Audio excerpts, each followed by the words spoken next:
Décembre, je vais te dire, il y avait quand même pas, il y avait du monde, mais c'était pas encore la convergence. Hein. Où ils sont les camions? Si tous les camions arrivent par tous les endroits de Paris, et je m'adresse aux camionneurs, n'écoutez pas vos chefs syndicaux, venez vous rejoindre. Si tous les camions arrivent par tous les périphériques de Paris, 2 jours après, le gouvernement tombe. Parce que c'est le nombre qui les frappe. Et je ne parle pas de violence. Est-ce que ça peut arriver spontanément que tout le monde fasse ce qu'il faut? Oui, le jour où ils vont faire une grosse bavure. Ce que j'appelle le jour où il y aura un instant émotionnel. Mais non, on ne va pas l'attendre, on essaie de le provoquer, on essaie de convaincre les gens, c'est pour ça que je suis là ce soir. Je ne vais pas attendre 10 ans, moi j'ai 65 ans, j'ai pas envie d'attendre 75 ans pour quelque chose qui bouge. Donc ce que je voudrais, c'est que ça bouge dans les mois qui viennent, parce qu'on y est là, presque. Mais le problème, c'est que les gens réagissent en émotionnel. Je vais vous donner un exemple. Moi, ça fait 5 ans que j'ai lancé une pétition sur le casier judiciaire vierge. Je suis l'instigateur de cette pétition pour que chaque élu ne puisse pas se présenter s'il n'avait pas un casier judiciaire vierge. Macron s'est enfoiré. Macron bien enfoiré. Macron m'a demandé une note en mars 2017 pour le mettre dans son programme. Il l'a mis dans son programme, page 27. Et cet enculé-là, pardon. J'ai rien dit, les gens de la DGSI ne notez pas. Cette personne-là s'est empressée de faire le contraire une fois qu'il a été élu président. Je suis foudrage. Mais le pire, c'est que donc ça fait 5 ans que j'ai lancé cette pétition, j'en suis à 255 000 signatures. Tout le monde est d'accord avec moi. Est-ce qu'il y a quelqu'un qui n'est pas d'accord dans la salle pour que les élus... C'est du principe. Voilà la question. Et il y en a qui ont dit, mais je vais vous donner la suite. Donc on est bien d'accord. Tout le monde est d'accord, tout le monde pense que c'est normal, et je n'ai que 255 000 signatures sur la pétition. Alors que c'est juste un truc à signer. Par contre, je vous le dis, je jette un chat contre un mur. 48 heures, 5 millions de signatures. 3 brigades de citoyens qui se montent pour retrouver l'adresse du mec. 5 pages qui se créent pour savoir où il habite. Il y a quand même un problème. 48 heures. Je me dis, est-ce que j'aurais pas dû jeter un élu contre un mur? Ah oui. Non mais vous voyez, son problème c'est qu'on réagit dans l'émotionnel. Oui. Est-ce qu'il n'est pas significatif de rappeler quand même que les acquis sociaux dont on a profité pendant un bon moment... Prends le micro. Non, c'est pas la peine. Oui, oui. Ils ont été arrachés de Burluc. C'est clair. Ils ont été arrachés de Burluc d'une façon très organisée, j'ajouterais, d'une façon très structurée. Oui. On est d'accord. Donc aujourd'hui, pour que ça se cristallise, il faudrait peut-être qu'on en arrive à la même chose. Moi j'ai convaincu. Le problème c'est qu'aujourd'hui les gens sont structurés. Sinon, vous cherchez des petites solutions comme ça dans le système sans changer le système. Dans le système sans changer le système, je n'y crois pas du tout. Alors, très honnêtement, on n'a pas le choix. 2 choses. La première, nous sommes de plus en plus dans une société individualiste. Toutes les pubs que vous voyez à la télé, toutes les façons de travailler, c'est uniquement pour t'occuper de ta gueule, tes enfants, ta femme, non, je cours, ta gueule, ta femme, tes enfants, et tes cousins. Non, c'est pas une fatalité, mais c'est comme ça qu'on nous le vend. C'est comme ça qu'on nous manipule. Ça, c'est le premier point. Ça, c'est le premier point. Et vous regardez toutes les pubs à la télé, c'est tu prends ton petit beurre lu, mais pour ta gueule. Tu prends ta glace devant la glace, vous savez, les glaces qui lèchent, et tu fais pisquer l'autre nana, et ta glace, elle est pour toi toute seule. Tu as une voiture, c'est pour que toi, tu roules tout seul, pendant que les autres ne roulent pas. Toutes les pubs sont faites pour nous symboliser qu'il faut qu'on s'occupe d'abord de notre gueule. Et petit à petit, on plonge là-dedans. Ça, c'est le premier. Le deuxième point, il faut savoir qu'en 1936, il y avait 30% des gens qui étaient inscrits au Parti communiste, il y avait 40% des gens qui étaient syndiqués. Aujourd'hui, les syndicats, on sait tous que c'est de la lourde. Je parle des syndicats, attention, je parle des syndicats, je ne parle pas des syndicats.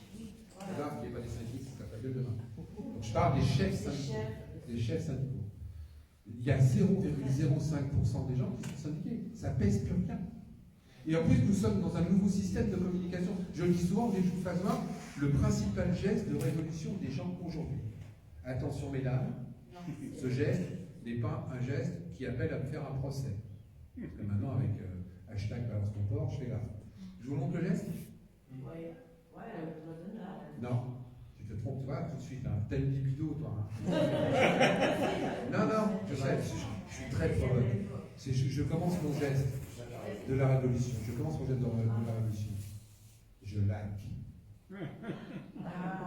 Le principal geste de la révolution des gens aujourd'hui, c'est je like.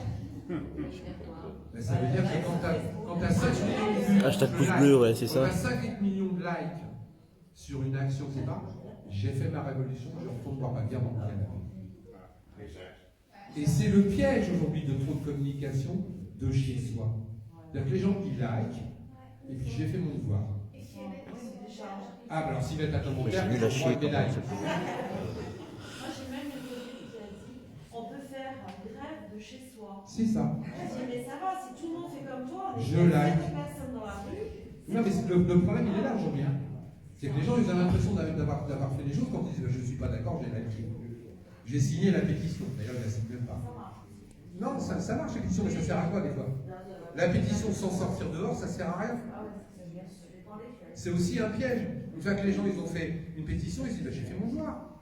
Non, ça ne suffit pas aujourd'hui. Il faut qu'on montre à ces gens-là le nombre. Je vais vous dire, il n'y a pas une seule révolution qui a gagné populaire si les gens sont dans la rue, pas dans la rue. Toutes les révolutions dans le monde entier qui ont marché, c'est parce qu'il y a du monde dans la rue.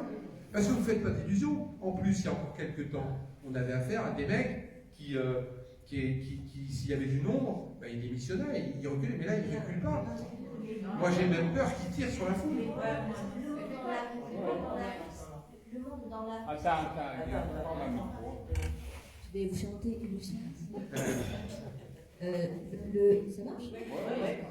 Le monde dans la rue, on voit bien ce que ça donne en Amérique du Sud. C'est une catastrophe. Ils sont à la guerre civile au Venezuela, partout. Enfin, au Chili, en Espagne, ça a été chaud. Mais est-ce qu'aujourd'hui. En France, on ne peut pas dire quand même que ça ne craint pas dans certains. Ah ben, je prêche un convaincu, mais c'est ce qu'ils voulaient qu'on croie. Moi, j'ai 6 enfants. Je vais t'assurer que quand j'en ai 2 qui descendent dans les manifs, j'ai peur comme un fou. Et moi, j'ai encore plus peur parce qu'ils vont repérer avec mon chapeau. Ce que je veux dire, c'est que ça, c'est la solution. En fait, je pense que, voilà, nous, on n'en est pas à des situations comme ça dans les petites, dans les provinces, hein, dans les grandes villes, c'est le cas parce que les gens sont à bout, ils sont portés par la folie après du mouvement.